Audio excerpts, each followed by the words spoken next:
right. As mentioned, I am Dezz Asante from the Tech Muse podcast, and I have the pleasure of chatting with someone who I've followed for quite some time. He is a prolific author, known as, well, in my opinion, a music marketing guru with a focus on the DIY independent musician. He's got a number of courses available. He's a consultant as well, an all-around nice guy. Mr. Buzz Factor himself, Bob Baker. How you doing, my friend? I'm doing great, Dezz. Thanks for inviting me to come on the show and use Blab here for the first time. Awesome. Thanks for taking the time. I really appreciate it. Yeah. I was hoping to pick your brain a little bit today on a few of the things that you are a bit of an expert at, and then maybe we may go off-road a little and talk about some of the other things that you are into. You're into some improv and things of that nature, which I think is kind of interesting as well. But I'm totally used to winging it. Yeah, so that's a perfect thing for me to do. So perfect. Well, if there's those in my audience who are not familiar with you and the work you do, can you give us sort of the 25-cent tour? Who are you? How long you been into this? And what exactly do you do with your time? Yeah, so I'm basically, I'm born and raised in St. Louis, Missouri, in the Midwest. I still live here. And I basically was a musician since my teens, or middle school or whatever, since I was a kid, I also had an interest in the written word. So I had these two passions early on, music and writing, and ended up combining them for the first time here in my hometown when I published a local music newspaper for 10 years.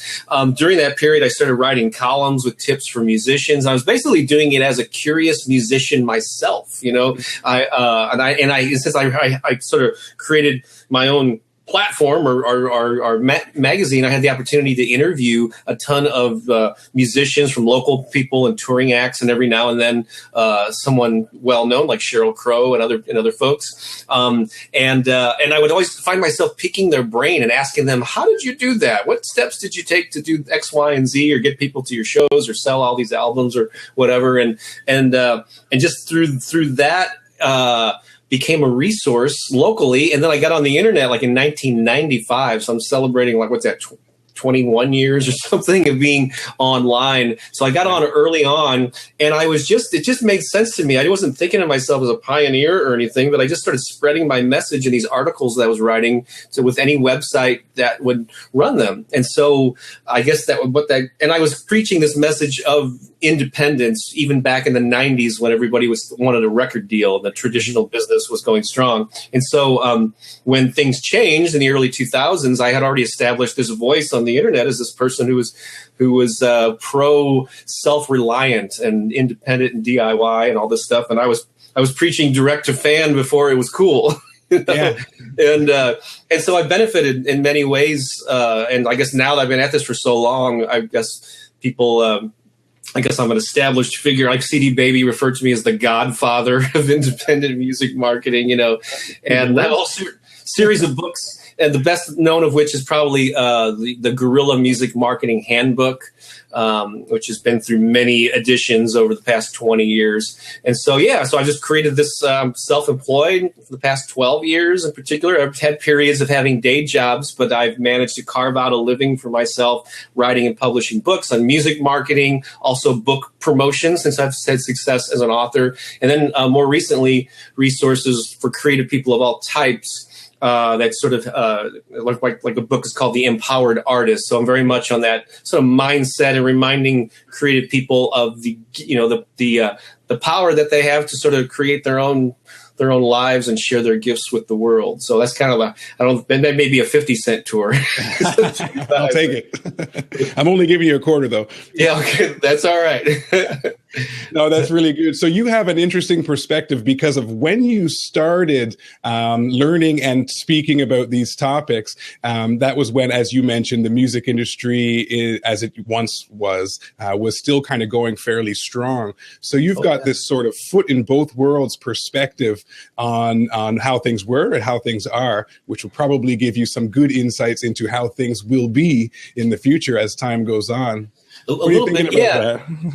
Yeah, I've definitely witnessed the changes, and so I think 1999, if I'm not mistaken, was the highlight of the traditional old school. I think it was the biggest money making year back in the NSYNC days or whatever.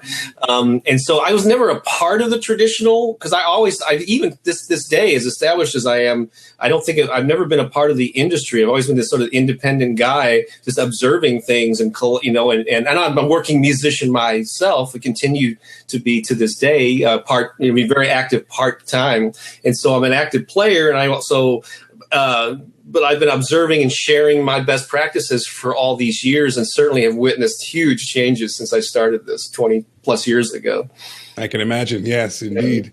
Now, so you say you're playing now. Are you still playing with Pookie? Yeah, so Pookie's my girlfriend, or significant other of like 10 years. And she and I guess similar to you and Carol, it sounds like you're a duo, right? And so, we perform out. We put out a couple of albums. One of them is actually kind of an EDM, electronic music with positive, affirmative lyrics. And then more recently, a regular songs in the studio a lot of it is very kind of empowering. So there's a tie-in between the music that I've been creating over the past decade and sort of my empowering message for creatives. And there's always a place for music of all types, whether you're down or you're, for every range of emotions. Just I've chosen to write lyrics that are uplifting, hopefully without being hokey, right? Because I have kind of a rock and roll background, and I'm very much into power pop and these big hooks and choruses and all that stuff. And so I tend to write those things and get people to sing along to songs that will make them feel better, instead of like, how am I supposed to live without you? There's a place for that, but if you sing that to yourself, it's not going to lift you up. Yeah. so yes, I can continue. We play churches a lot. I'm almost many Sundays every month, and record and write new songs all the time. And so it's a good life. Yeah. And you've been doing this for quite some time now?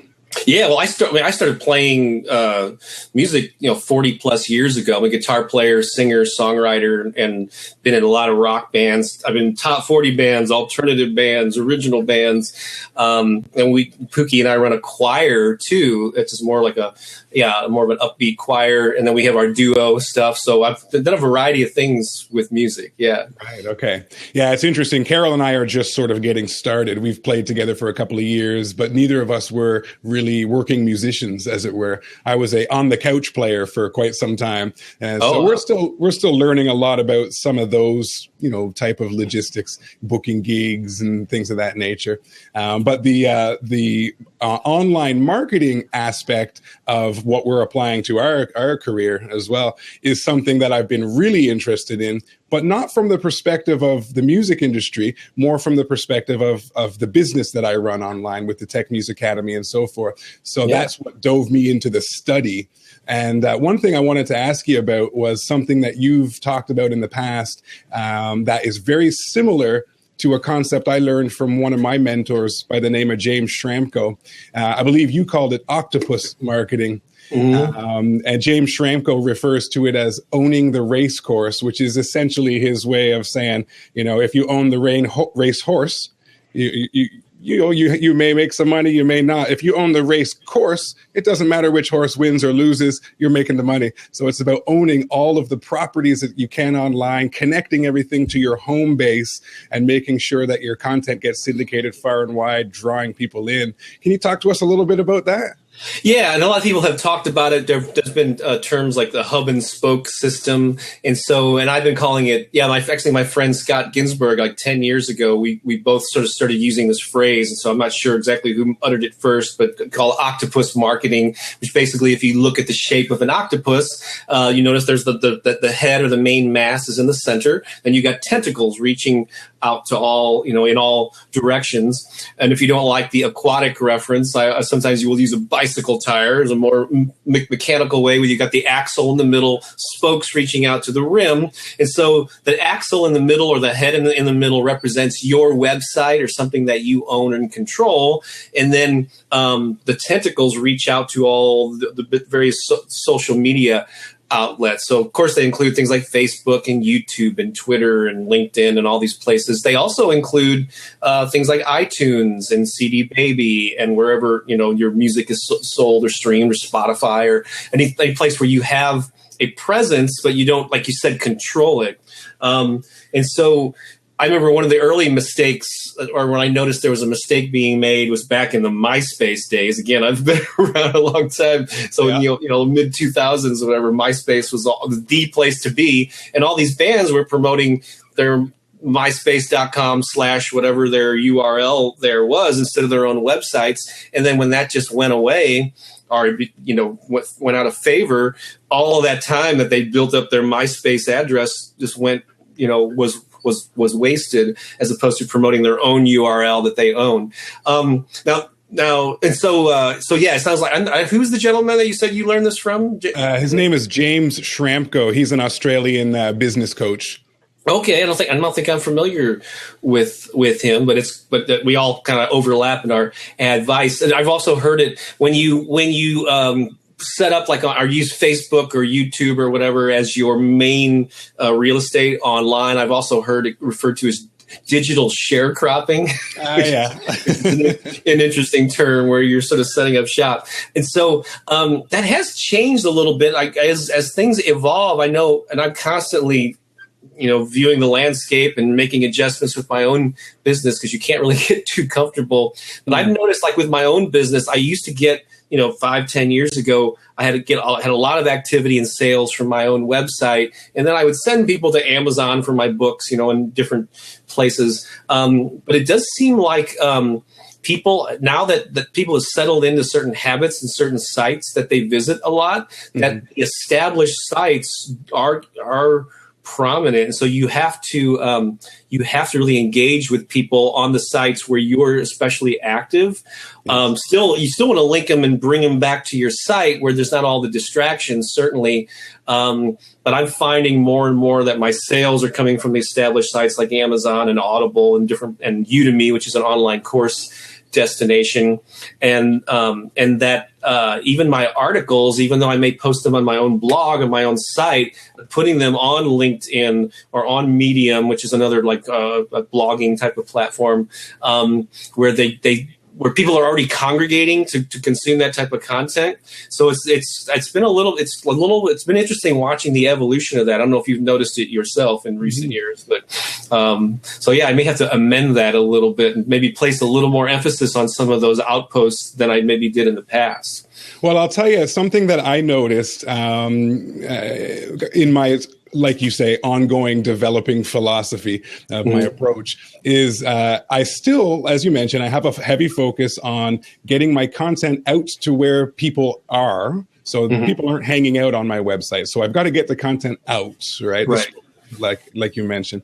And I still want to bring them back to my website, mainly so that I can get them onto my email list and continue to develop a relationship with that person. But for a while, this model in my mind was focused very much on the end result of making sales, of course, because a business that doesn't make sales is not much of a business, right? Correct, yeah. However, one of the things that's changed in my mind recently is, especially as an artist or musician, where if I had a business selling purple widgets and you had a problem that purple widgets solved, I could just simply find people that have that problem, present them with my offer, and there's a good chance that they'll buy my solution. Music is a different thing altogether. I'm not necessarily solving a particular acute problem that you're having. Instead, really what I want to do is build a relationship with you, starting by introducing you to some music, and hopefully you resonate with it. And so the focus now for me is on interaction and relationship building. I feel that if you do that well, sales happen all by themselves. People want to support the people they care about. Right.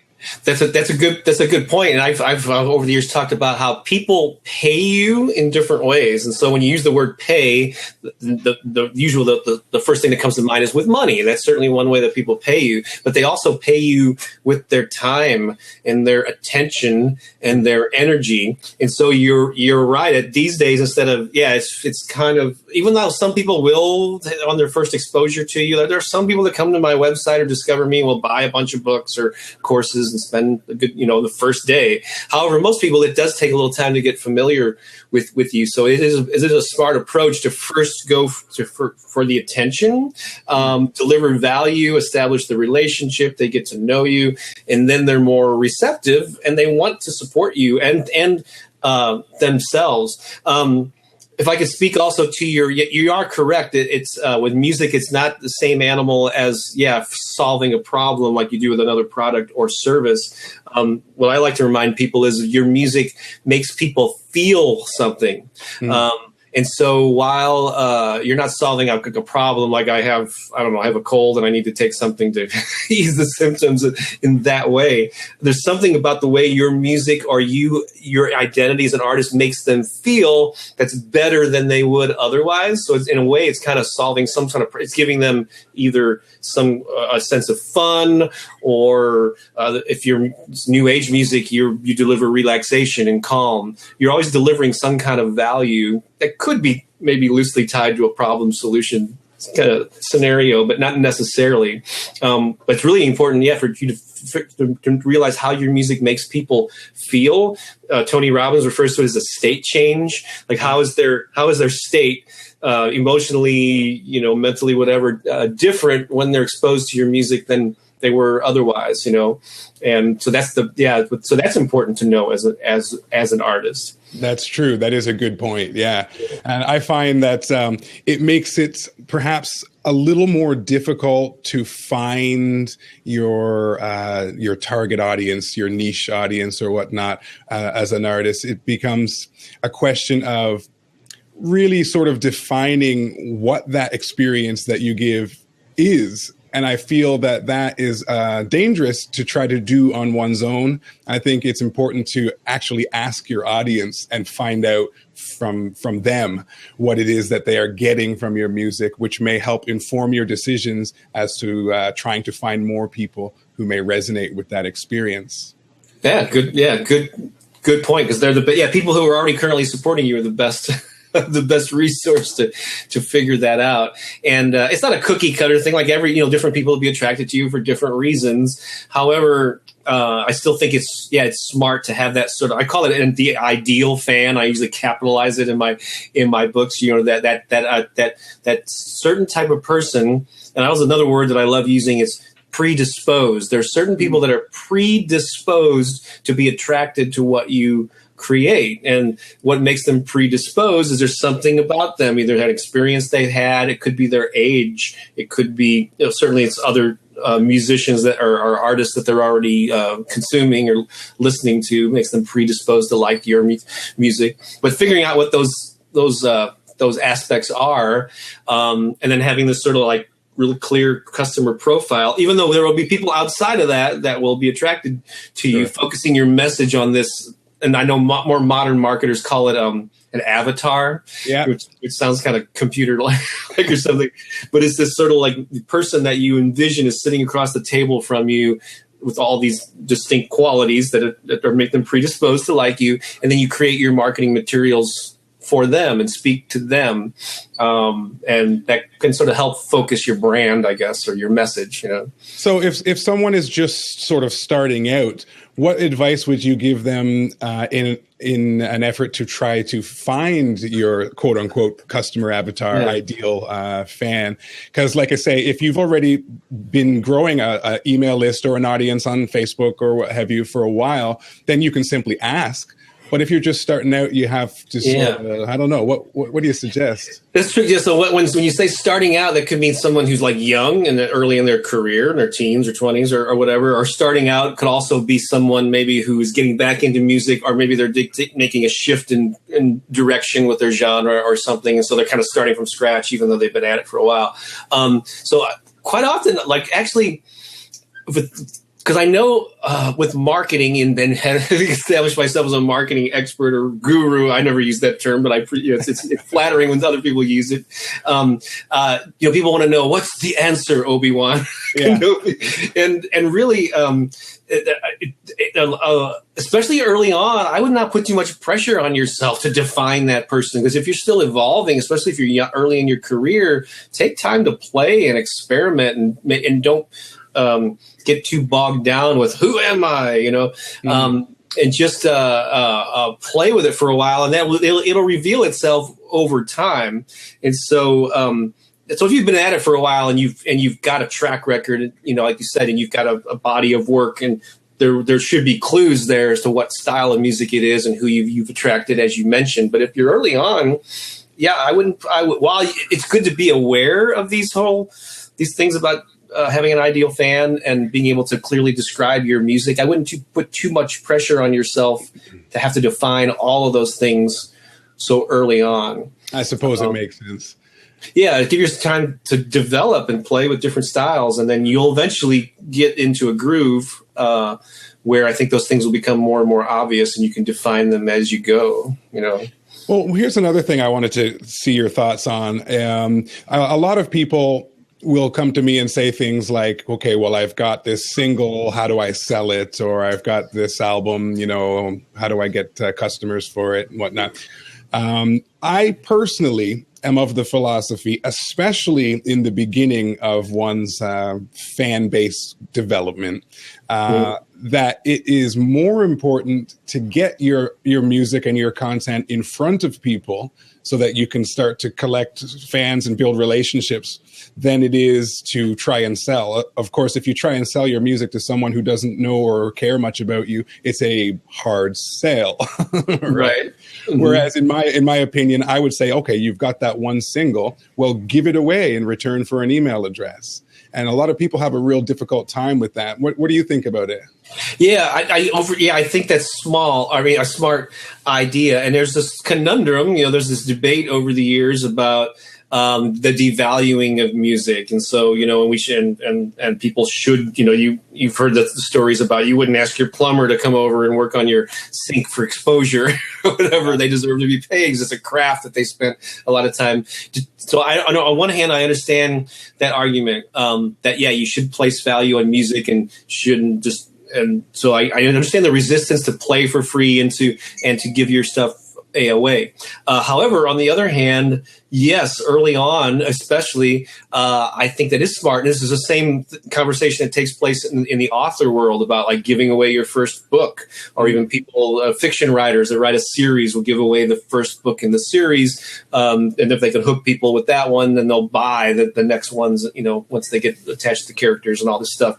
I think, and so the conclusion that I've come to over the years, this applies to selling music and also applies to like how often you perform live and the types of gigs that you play. But if you look at your career, like on a graph or whatever, I think early on, again, if you're young or you're getting back into it, whatever the case is, you probably should give away much of it. Yeah. And in particular, in exchange for an email, maybe even give some of the stuff away. I mean, there are people that give away entire albums or all their books for free, but they ended up coming back, and those people actually end up buying stuff later. And as you go through your career and you evolve and you gain traction and start building up a fan base, then you change that percentage, and maybe you give away half of the stuff and you hold half of it back to sell. And the same thing with like live shows. At first, you should probably perform anywhere you have, because live performance is a really powerful way. It's in the flesh. They see you perform live, and if you can impress people and even talk to them, that's very powerful. So play as often as you can anywhere that will have you. And then once you gain traction, then you want to start being more selective and maybe play less often, so that when you do perform, it's more of an event than just, they're playing another weekend gig, and like, I'll just catch them next weekend.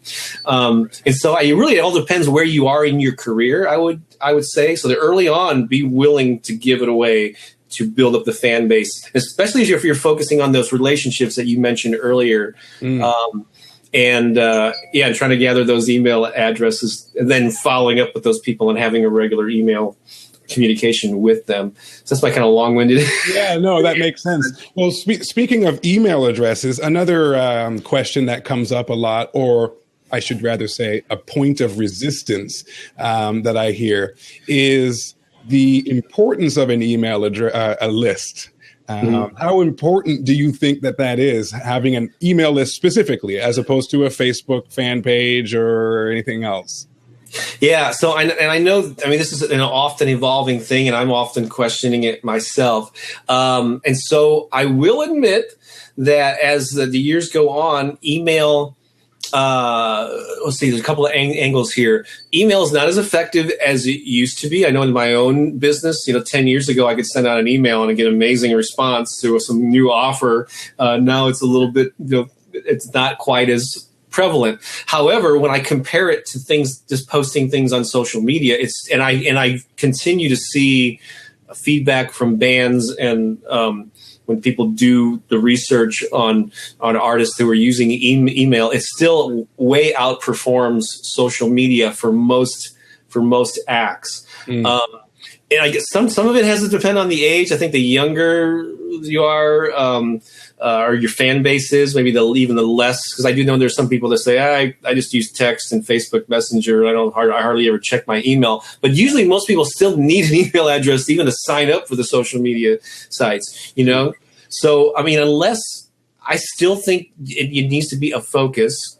And it's the most effective way to communicate directly with your fans. And you have to use it wisely, because a lot of people will set up the forums on their website, or they'll make the pleas, or their offers at their live shows that, hey, we're going to pass around the clipboard or whatever. Or these days you can maybe have them sign up on an iPad at the merch table, and they'll collect them, but then they don't send anything out. Yeah. So there's a multi-step process. It's collecting the names, entering them in the database, and then being thoughtful about a regular, once or twice a month, depending on what you have going on, communicating with your fans in a way that's not just asking for that, buy my stuff. You're providing interesting stuff or something of value, something fun or entertaining or revealing. I don't know however you want to define revealing. But it wouldn't work for me these days, but so some artists maybe. But and so there's multiple. So I still think it's of value, even though it's less potent maybe than it once was. It's still the best thing going. Yeah, it's good to hear you say that, because I place a great deal of importance on it for a couple of reasons. One, I own it, my email database, like you were talking about before. If Facebook makes a terms of service change, I may lose my 12,000 plus followers. These things happen. So I own it. That's one. The other thing that I really appreciate about it is that with some of the modern email service providers, you get a great deal of automation. And if you have a strategy that you can implement, it allows you to scale your relationship building process. So, for example, I can have, in fact, if you go to DezzandCarol.com and join our email list, we give you some free music. That's the incentive. And we deliver on that. And then I have a strategic sequence of emails that we've written, not to make sales, specifically designed to sort of open the kimono and let people into our worlds, right? Let them get to know who we are, what makes us unique, what's the song about, where those lyrics come from. And then maybe some point down the line, a month or two or three into this sequence, we may have a small ask. Like, hey, we're on Patreon. If you want to support us, throw us $1 or whatever. But that kind of comes after a great deal of value giving and relationship building, because I do feel that that's what has to come first. That's the important thing, in my opinion. Right. And the email service provider allows you to automate that.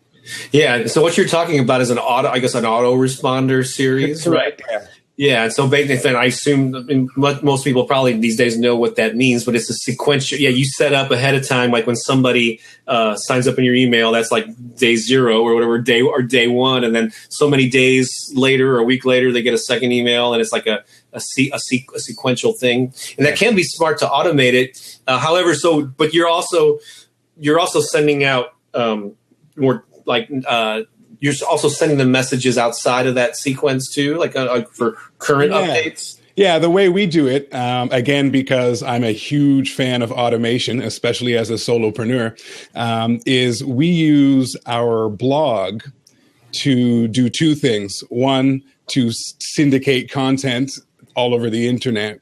And two, to automatically generate an email newsletter for our subscribers. Oh, wow. So the way it works is if we publish a new video or a blog post or a demo version of a new tune we're working on, we hit it to the website.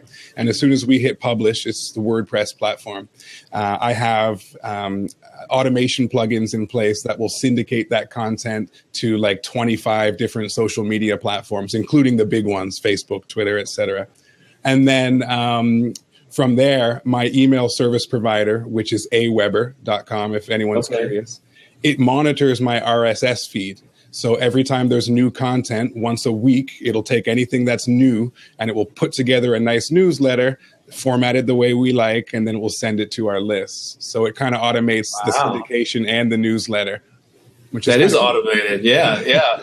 And so people, I guess it gets tricky when somebody's in the autoresponder series, and they're coming different depending on when the person signs up. And then you're also sending the current one. So in some weeks they might get multiple messages from you. I don't know how often your autoresponder is, but I'm just, curious. Yeah. There's fair gaps in between the autoresponder in order to accommodate for that. You don't want to be hitting people too heavy. But then again, there's also a philosophy of, the people who feel you email too much, they're welcome to unsubscribe. That's totally fine. Right. But those people that do enjoy hearing from you on a fairly regular basis are what I like to call very warm leads. They're people who are more apt to be a fan, as time goes on. Right. That's debatable, I suppose. And another thing I've discovered, I don't know, maybe it just makes common sense, but however, I've realized that the fresher than an email list is, like when I start a new email list or something for some new project, because I use I'm sure Aweber does the same thing. It shows you the open rates. Yeah. Like what percentage of the overall list open to any particular email. And the open rates are much higher with a fresh list that like people that just signed up recently, because I guess their interest is current and high. The older the list, the lower that open rate gets, which I guess puts the pressure on, well, not pressure, but our responsibility on whoever's, the self-promoting musician to always be collecting those and be active at it. And to deliver value while they're really interested in you, Yeah. Do you familiar with Gary Vaynerchuk? I am. Yeah. Gary V. Yes. Yeah. So he's got this concept. He wrote a book about it called, jab, jab, jab, right hook.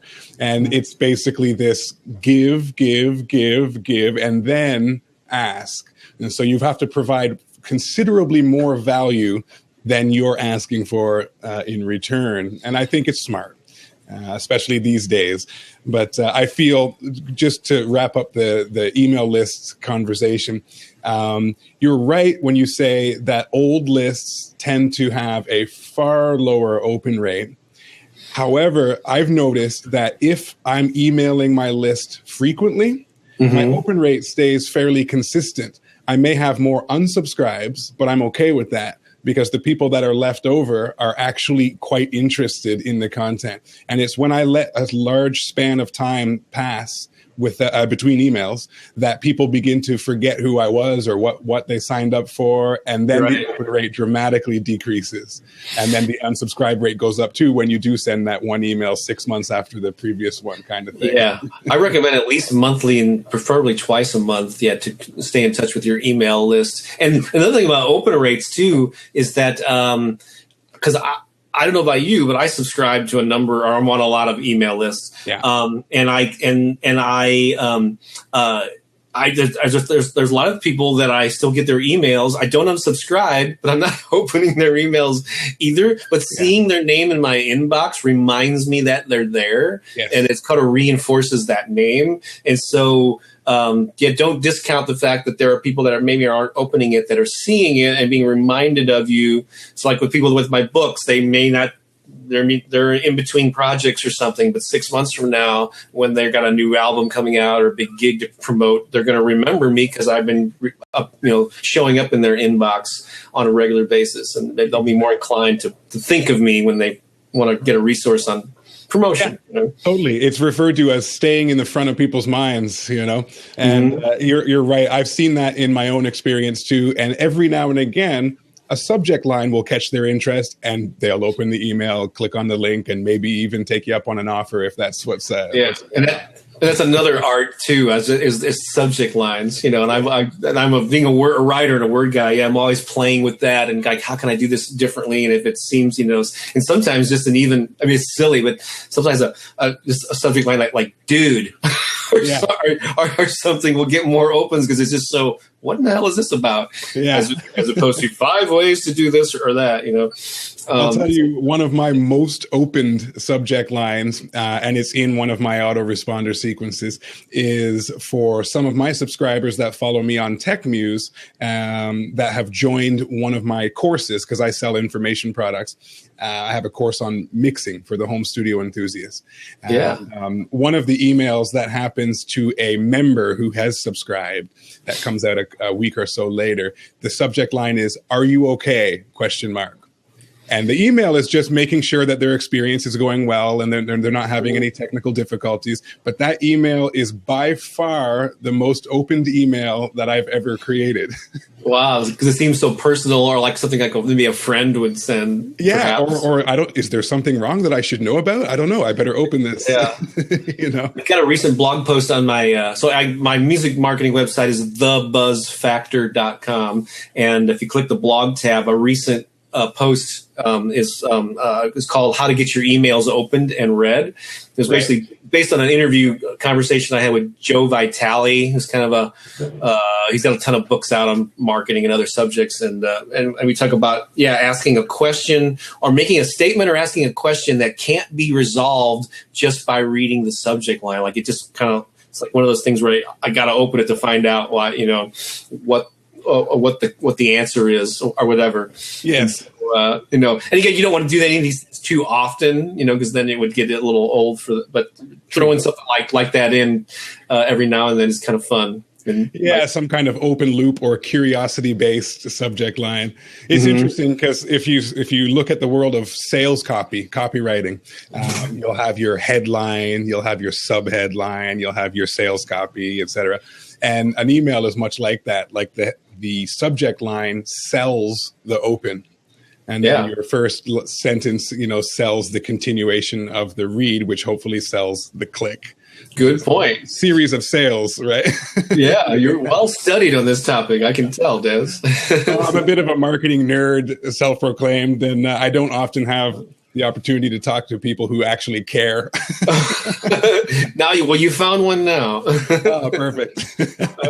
So listen, we, by the way, I posted a link to your site in the chat. If anyone wants to check that out, I encourage it. We also had a question on the screen. If anyone wants to ask a question, type /Q before your comment in the chat, and it will show up in the question area. Someone who goes by Sales Army Knife is asking, they say the music industry business model is broken now. Or is it just democratized and no longer under the influence of the major labels? What do you think about that, Bob? I see it here. It says it was answered. I wonder if there's a way that I can it's like half of my question. I heard what you read there, but I'm not seeing the full thing on the left here. But that, it should be on the screen. I had placed it on the screen underneath. I'm sure it's somewhere here. But so could you read it to me again, since I'm not able to? Yeah, basically what he's asking is people say that the old music business model is dead. And he's asking, is that true? Or is it just been sort of decentralized, democratized, and no longer under the influence of the major record labels? Yeah. So, again, going back to what we said early on about me having, the unique opportunity to observe all these huge seismic shifts in the music business. Yes, it's changed greatly because it used to be a gatekeeper model where, because of recording costs and access to producers and radio and retail and all this stuff, you really needed a record label to be able to get into the mainstream awareness of the public. And so yes, it's become democratized in that here's another conundrum. The good news is every artist now has access to the tools of creation and promotion. The software to create the music and have it sound really good. The access to the websites and tools to promote it and reach the masses. That's the good news. The bad news is every artist has access to the tools of promotion, so it's very crowded out there. So yes, I like this model a lot better than the old gatekeeper model when you had a small group of people that were deciding who was worthy of greater exposure. I like this era where everything is made available to the public, and it's up to the cream rises to the top, and it's up to each individual artist to have the chops and the skills to not only have good music, but to be smart about promoting it, be smart about the business and marketing aspects, etc. I think there's always going to be pop stars. There's never going to be this level playing field where everyone's equally dispersed with money. And it's just not the way that anything works in humanity. And so there will always be pop stars, and there will always be a need for this industry machine and this organized structure and all that to support them. And whether, again, looking at the crystal ball, I see this independent opportunity staying around for a long time. I mean, I'm sure their entities are always trying to control the pipeline, but it's pretty wide open these days. So I don't know if that's kind of a roundabout answer. The modern music industry has changed hugely. There's always a place for it, but it's not nearly as prominent as it used to be. And so I think it's wonderful. Yeah, I agree with you. I'm excited to no end. It's why I built the whole other half of the Tech Muse Academy, which is the artistpromotionblueprint.com. And because originally I spoke only about music production. I'm a bit of an audio engineer. Mixing is my passion. And then as I started learning more about how to develop my own business with Tech Muse and the information products, learning about internet marketing and all of the opportunities that are available, the excitement just grew and grew and grew, because it's like my people, the DIY musicians that I speak to, could really benefit from these things. And it got me really excited, and I created some course material about it. One of the points you brought up that is kind of interesting is that you're right to say that we have all of these tools that simply didn't exist not long ago. Example, if you wanted someone in another state to hear your music 20 years ago, you had really 3 options or 4 options. 1, get on the radio. 2, get your video on, the video channel. 3, MTV, MTV, Much Music here in Canada. 3, get your CD in the store. Okay. Or 4, get in your van and drive there and go and play. Right. Of course, we still have those choices, but we have so many more that are free in most cases, and if not very cheap, to get your music and your content distributed globally. So that's extremely powerful. But you're right to say that because of that, everyone has those tools. And so there's so much noise to rise above. And this is where I think that strategy comes into play. How do I pinpoint my ideal fan, my ideal prospective audience member? How do I find them first? And then once I've found them, how do I set up systems so that I can engage with them and develop a relationship with them and become above the noise in their world, so to speak? Right. And it's more challenging than ever, to be able to do that. And so that's why it's interesting, even though there's been all these seismic shifts. So in the old model, a very small percentage of people really made it to success, were able to support themselves or make it to large levels or whatever of success. And that continues to be the case, even in this sort of, again, this you might refer to it as level playing field or equal access to the tools, but it's still a rare artist that has all of those things come together, the talent, the dedication to it, to overcome the obstacles, the embracing of, instead of cursing about social media and the marketing aspects of it. How can you enjoy the process? A little bit of luck thrown in, although I think luck is more self-made than it is just random. I agree. Yeah, and so it's all, yeah. So there, I've never told anybody that, oh, you read my books and learn about marketing and you're a shoo-in for success. And there are no guarantees. So I'm like, more and more as I become the wise Obi-Wan Kenobi of music marketing, I'm like, don't lose sight of why you were attracted to music in the first place. If you're not enjoying it, God, it's not, don't bother. So do it for the love of it. Do it for the craft. Do it to scratch that creative itch. And then certainly do everything that you can to spread that music to more and more people. And hopefully, I mean, it depends on what your goals are. You don't have to have big time goals to be successful in music. There's this whole gray area. There's tons of artists, because I interview them all the time. I've interviewed hundreds of them over the years that are not household names. They're not the typical traditional models of success, but they might make a living and they thrive in their little niche with their little fan base. I'm an author. I put myself in that category as an author. I'm not a household name. I'm not Stephen King or James Patterson, but I have enough of a fan base, and I've learned these tools over the years to stay in touch with people that I've been able to manage somehow to support myself for much of my adult life, and in particular the last 12 years. Yeah, absolutely. It looks like we have another question on the screen here. Andre, who's one of my subscribers, asks, one of your hundreds of videos talks about quitting the job to switch to the free life of doing that thing that you love the most. I'm in a similar situation for about 18 years. He's 37 now, working as a well-paid automotive engineer and part-time musician, bassist of Souvenir, that's the band, and Kiko Shred, who's a solo guitarist. I'm married, 2 daughters. I'm in emerging country going through political, economic crisis, and no guts to change because of fear, and most of all, because of my children. Any specific tips, Obi-Wan? Obi-Wan. It's funny when your husband talks about quitting the job to switch to the free life. I'm trying to remember what video I would have had that was about quitting your job to switch to the free, because I don't advocate.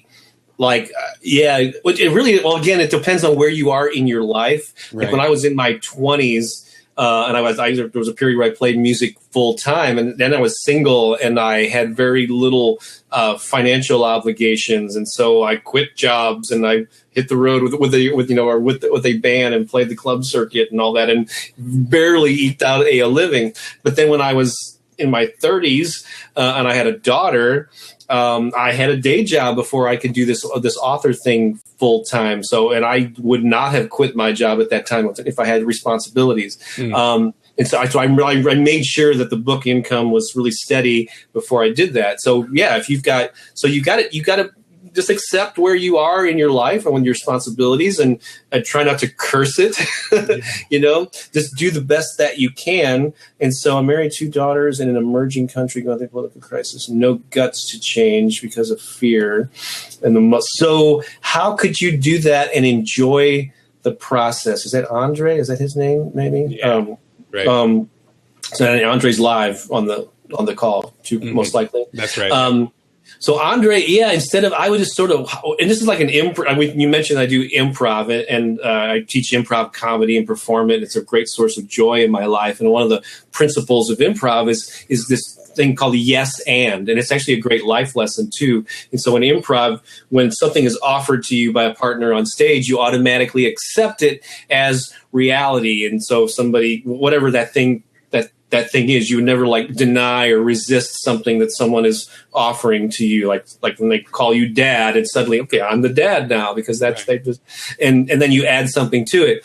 And so it's just a great life lesson about, instead of resisting the things in your life, it's accepting them, and how can I make this happen? So how can you enjoy music and do as much with it as you can in your current situation? And again, I'll use myself. There was a period where in the late 90s, I had just gone through a divorce. My daughter was 2 or 3 years old. I was working a full-time job, but I had this aspiration to be an author, but very little money was coming in from it. So I had every reason in the world to go, oh, I don't have what it takes. I'm just not destined to, my circumstances aren't going to allow me to do this thing that I have a dream about.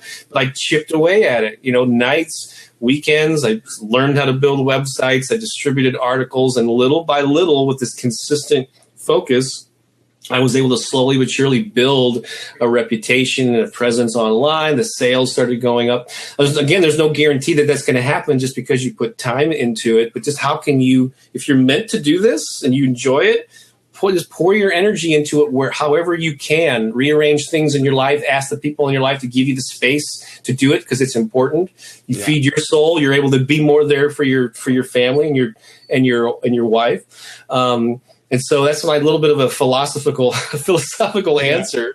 No, I agree 100%. I mean, yes, I believe it's important to pursue your passions if you're able to. But I think you definitely don't want to put at risk your situation, especially if you have people who depend on you, children, loved ones, et cetera, et cetera. I think from that point, you got to sort of reverse engineer your goals, figure out what's the lofty goal. Okay, the lofty goal is I want to quit my job and I want to be a full-time musician, for example. So put that as the lofty goal and then kind of reverse engineer backwards what has to happen in order to get there. And then until you get down to the first little baby step. And then do that little baby step. Don't quit your job. Do that little baby step or the next little baby step. And at some point in time, the scales may shift and you may be in a position to actually make an educated decision to leave one thing and move into the other. I speak about this fairly passionately because I've just gone through that transition. I'm now full-time self-employed since about Christmas. So I'm Congratulations. Thank you. It's new. It's new and fresh for you. Yeah.